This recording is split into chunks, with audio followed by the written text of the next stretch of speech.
Oke, kita lanjutkan lagi pembahasan kita. Pada episode sebelumnya kan kita sudah berhasil membuat formulir untuk pendaftaran, untuk proses pendaftaran rawat jalan. Nah, sekarang bagaimana kalau misalnya pendaftarannya rawat inap? Otomatis kalau pendaftarannya rawat inap kan kita membutuhkan informasi dia akan menginap di ruangan yang mana, di bed yang mana ya, atau di tempat tidur yang mana. Nah, oleh karena itu nanti di sini kita akan tambahkan sebuah kolom baru untuk pencarian tempat tidurnya. Ya, untuk pencarian data tempat tidurnya. Oke, langsung saja kita buka view-nya di tabel pendaftaran form. Setelah mana dia cara masuk, saya akan menambahkan sebuah kolom baru.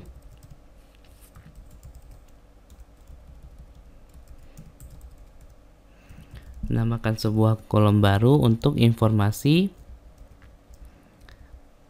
misalnya kode tempat tidur ya, atau tempat menginap.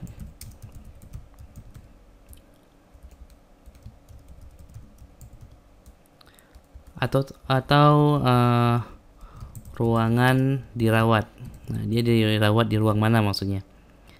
Kita buka text box, input tipe teks,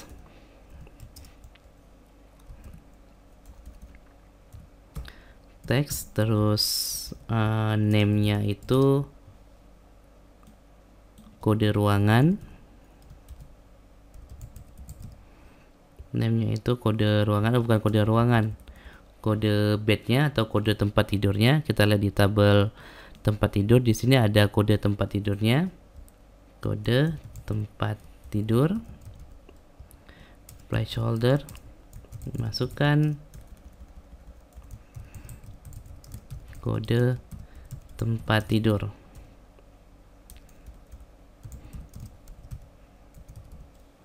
Nah, seperti ini.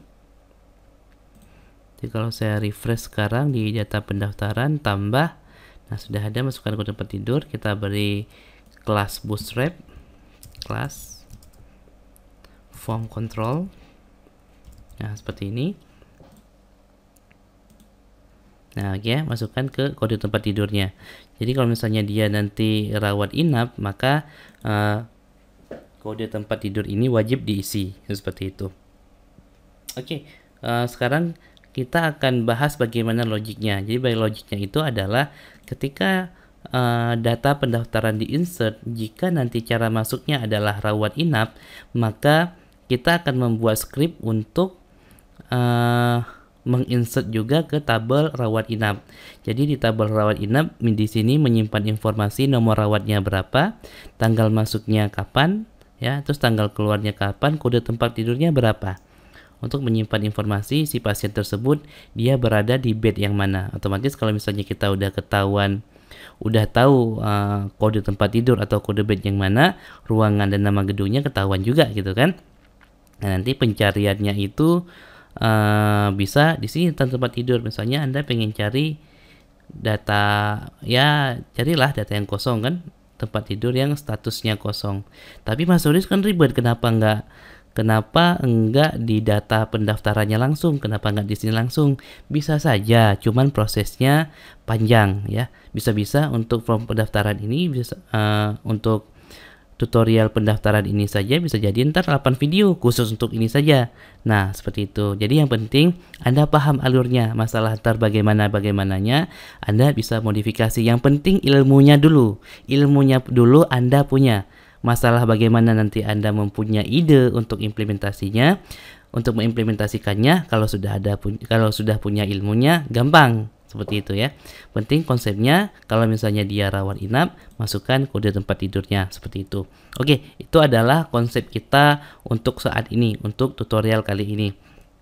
Sekarang kita akan implementasi di pendaftaran. Kita buka controllernya, controller pendaftaran.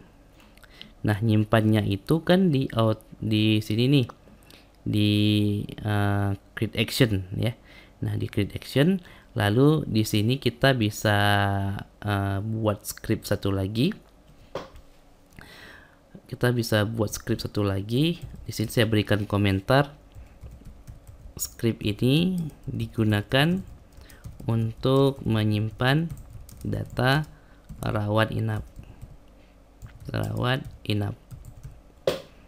Nah, sekarang cara masuknya kita copy dulu. Saya buat variabel cara masuk sama dengan this input cara masuk. Nah, sekarang if cara masuk sama dengan kita lihat di sini value-nya apa saja. Nah, ada rawat inap. Apabila cara masuknya rawat inap, maka kita akan buat script untuk insert ke tabel rawat inap tadi ya. Terus data ranap, singkatan dari rawat inap, array. Yang kita butuhkan adalah nomor rawatnya, tanggal masuk, tanggal keluar, kode tempat tidur. Nomor rawat, nomor underscore rawat, terus tanggal masuknya, tanggal keluar, sama kode tempat tidur. Kode tempat tidur. Nah, seperti ini. Lalu baru kita nomor rawatnya, berarti yang ini kan this input post nomor rawat. Oke, saya kopikan ke sini. Tanggal masuknya itu tanggal daftar ya. Bisa kita kopikan yang ini. Oke, ini saya enter ke bawah.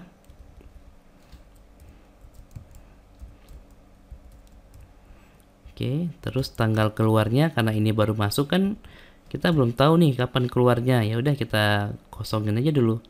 Tanggal keluarnya saya buat apa ya?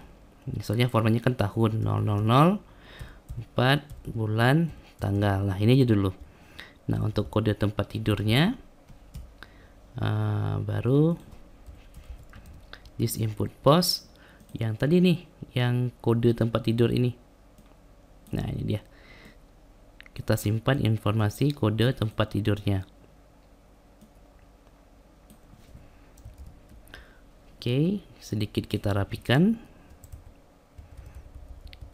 Nah, ini karena scriptnya banyak, saya nggak rapikan di video ini ya. Kalau Anda mau rapikan silakan.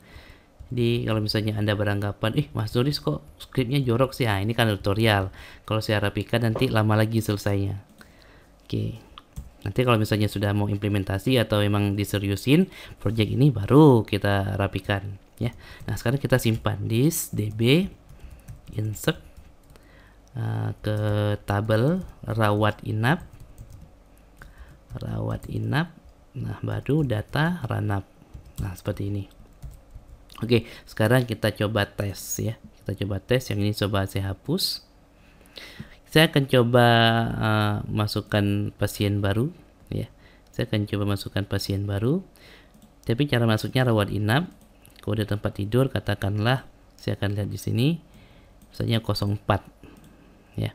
Nah, Anda mau buat autocomplete di sini itu terserah ya. Tapi saya nggak akan bahas lagi, ilmunya kan sudah ada ketika pencarian rekam medis ini. Nah, nama dokter misalnya Doratul Hafizah. Kalau misalnya kalau misalnya dia sudah rawat inap, berarti untuk poliklinik tujuan Anda bisa ya bebas lah mau datanya di sini apa ya, karena ntar nggak akan kita gunakan ini, data ini nggak akan kita gunakan kalau misalnya cara masuknya dia rawat inap seperti itu. Asal rujukan misalnya Puskesmas Seragen ya, Puskesmas Seragen. Nah, nomor rekam medisnya misalnya 05 ya. Nama penanggung jawab jangan 05 lah, 001 misalnya. Nama penanggung jawabnya misalnya Nuris Akbar, hubungannya saudara kandung, alamatnya Bandung. Saya klik create. Tabel rawat inap. Salah saya. Tabel rawat inap seharusnya nih. Oke, kita refresh. Nah, oke ya. ada nggak di sini rawat inap? Nah, ada satu nih ya. Sudah ada satu rawat inap. Dan masuknya 2 kali tadi nih. Karena ketika nge-submit dia 2 kali. Oke, coba kita tes lagi lah ya. Ini saya hapus. Oke, kita hapus dari sini saja. Tabel pendaftaran karena duplikasi. Tunggu dulu, kenapa ini nggak bisa kehapus ya?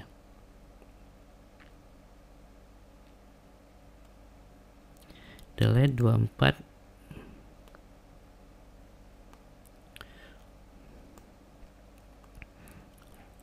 Oh, ini nggak kehapus karena formatnya ada URL-nya nih kalau Anda lihat di sini. Nah, kan ada URL itu yang membuat dia nggak kehapus. Oke, nanti ini kita akan bahas di episode yang lain ya. Sekarang kita akan fokus di yang tadi dulu. Saya akan hapus dulu yang baru set kita input. Nah, rawat inap ini saya akan hapus. Kita refresh. Oke, nah kita akan coba tes input lagi. Kode tempat tidur maksudnya 04 misalnya. Masukkan nama dokter Duratul Hafizah. Asal rujukan Puskesmas Seragen. Nah, 001 Indra Nasution, nah penanggung jawab Nur Akbar, Cimahi. Saya klik create. Oke ya. Create record sukses. Kita refresh. Oke. Datanya sudah ada. Terus kita lihat di tabel rawat inap. Nah, oke, datanya juga sudah masuk ya. Berarti kita sudah berhasil menyimpan data untuk proses pendaftaran rawat inap maksud saya. Mana dia rawat inap?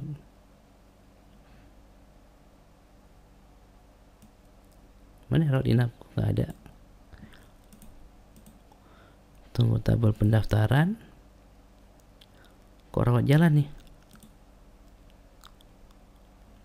Sebentar, kayaknya ada yang salah tadi nih. Di tabel rawat inap, kita tes lagi lah ya. Oke, sorry. Nah, ini saya pilih rawat inap. Kode tempat tidurnya 04 misalnya. Nama narasumber Duratul Hafizah.